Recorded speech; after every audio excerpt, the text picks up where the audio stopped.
This is a video about immune responses, and I'm just going to walk you through two examples of a sequence of things that might happen during immune responses.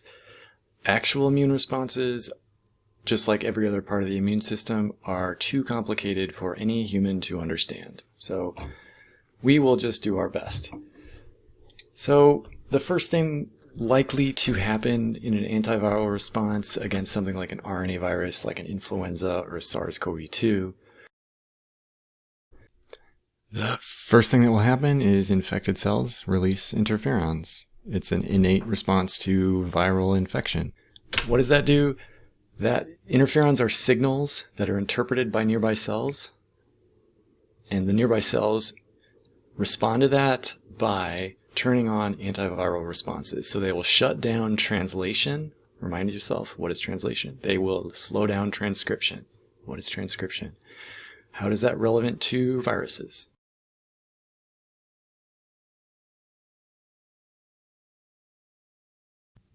Natural killer cells will quickly notice if any cells are infected by a virus, and they'll know because those cells are not displaying MHC1. This is how a virus tries to hide from, what's it hiding from? Cytotoxic T cells. Okay, so those are two things that are fully innate. Next, we see something that is the beginning of the adaptive immune response.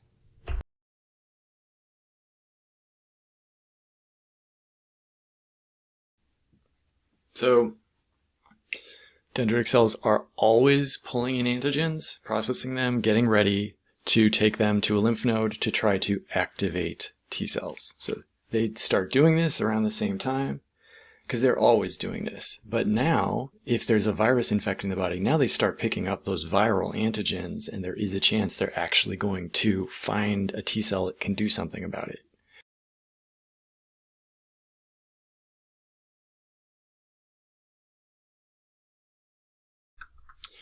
So mature naive B cell gets super lucky. Its epitope is in the body for the first time ever, and it bumps into it. Remember, this is a situation where this B cell is going to go through a minor version of activation. It's not going to go through clonal expansion, but it is going to get the ability to start pumping small amounts of antibodies into the body. So this is good, but this is not full activation.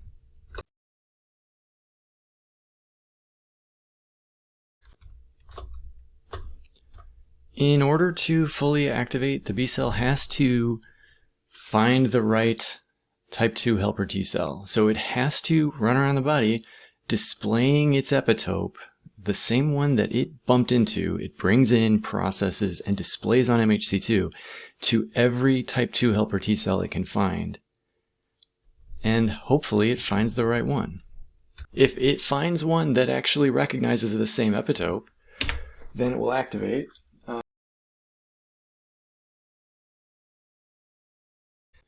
So, assuming the B cell activates, it goes through clonal expansion and its daughter cells differentiate, and some of the things that form are plasma cells. Plasma cells, again, are adapted to pump huge quantities of antibodies into the bloodstream. And so this is what you get, and we'll come back to this because we want to see what do those antibodies do to viruses. So again, we will come back to this. But it also turns out that maybe before this is happening, we're already getting cytotoxic T cells. So eventually, cytotoxic T cells would start identifying virion factories. Between the cytotoxic T cells and antibodies, you have an incredibly powerful adaptive immune response that can find any virus, pretty much. Viruses that can evade this successfully are rare. They're things like rabies and HIV. And there are just not many viruses that can run circles around our adaptive immune system. I want to just remind you of some antiviral activities of antibodies. So what is happening with the antibodies your body is making. How is that helping you against a virus? Well, one thing is antibodies.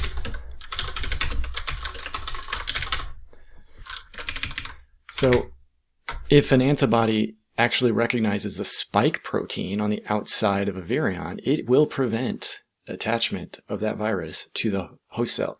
And that is it for making new virion factories. So once you have antibodies against spike proteins, cells stop getting infected pretty quickly, but you still have huge numbers of virion factories, and that's what cytotoxic T cells are for. Another thing you're going to get from these antibodies is opsonization. So if they're coated with antibodies, phagocytic cells that bump into them will eat them, and that's great. Also, you may get complement activation, and really why that would matter is so you might get complement activation because of the antibody binding, and that might trigger inflammation, and inflammation makes a lot of immune system processes go better. So eventually that's what you get. Ultimately phagocytosis is the end destination for virions once you have antibodies in the blood and lymph. Okay, so let's look at what the immune system can do against bacteria. So first, if bacteria get into like your dermis, for example, and start spreading outwards, they're damaging tissues, and so inflammation is going to happen really quickly, especially if they start killing, if they break open your cells, automatically we get inflammation from that.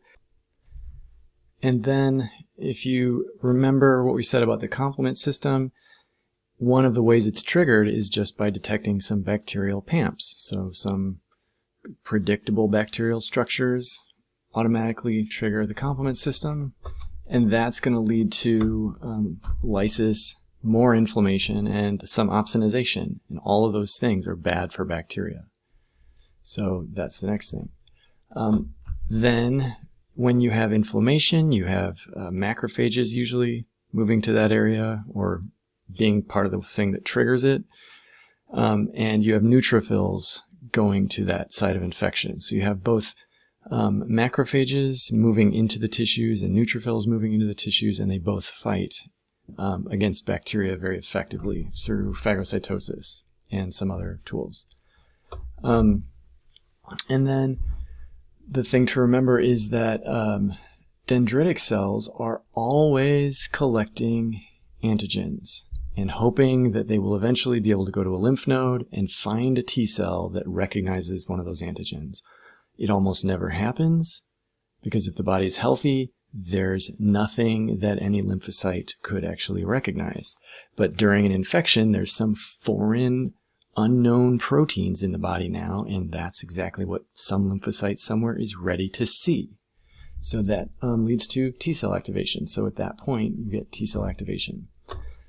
And then we see the B cells go through what they did in the antiviral response, where a B cell is going to bump into its epitope, go through minor activation, and then process that epitope and look for a type 2 helper T cell.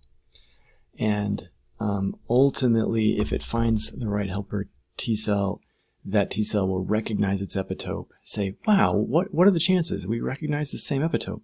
Again, astronomically unlikely. This only ever happens during a major infection. But if that happens, they get excited, and the T cell sends signals. It tells the B cell fully activate. So it fully activates. It goes through clonal expansion and differentiation, and some of its daughter cells become these amazing plasma cells that pump huge quantities of antibodies into the blood or lymph. And so what do those antibodies do?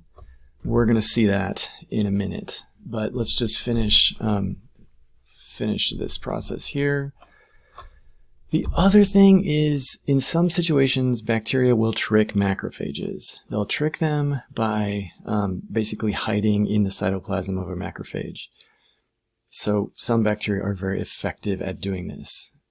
if you go back and look at the innate immune system slides, there is a whole slide, a curiosity slide, all about how pathogens evade macrophage killing after phagocytosis. And this system, the system for type 1 helper T cells, is just designed so macrophages can show whatever they've eaten to type 1 helper T cells. And if the type 1 helper T cell is the same thing that recognizes the same thing that's infecting the bacteria, it's in luck, and it's going to send that macrophage a signal saying, hey, buddy, you are infected. Kill it. Just kill it. And the macrophage can flip some switches and become incredibly aggressive, which is dangerous during normal times, but necessary if you have bacteria hiding in macrophages. So that is, that's a lot of things that would happen during an antibacterial response. And I'd say if the bacteria are loose in the body, then the antibodies are going to be one of the major things that ends the infection. If instead they're hiding in macrophages, then the type 1 helper T cells are really critical for ending the infection. So what do antibodies do to bacteria? One of the things they're going to do is activate the complement system if they're in the blood. So if they bind to bacteria in the blood, that's going to be inflammation, it's going to be lysis, and it's going to be opsonization, and bacteria don't like any of that. Also, antibodies are going to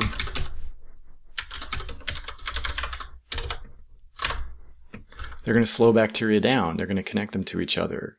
They're going to, well, yeah, that's a big thing they're going to do. They're also going to, they're really effectively going to opsonize the bacteria, and so macrophages are going to find them. Neutrophils are going to find them very easily, and that's a pretty good look at what antibodies will do.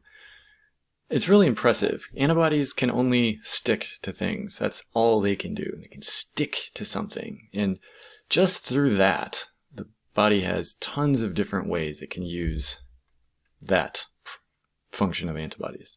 Okay, well, that's it for these example immune responses.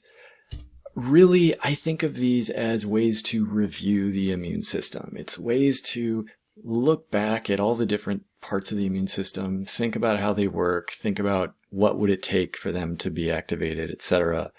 And at the same time, kind of think about what order things happen in during an infection. What happens early on, what's going to happen towards the end, what's really going to finish it.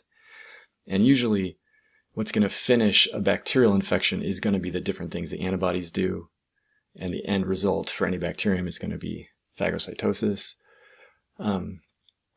In an antiviral response, it's going to be a mixture of antibodies slowing down the virions and cytotoxic T cells and natural killer cells killing virion factories. Wild. So now you know. Have fun.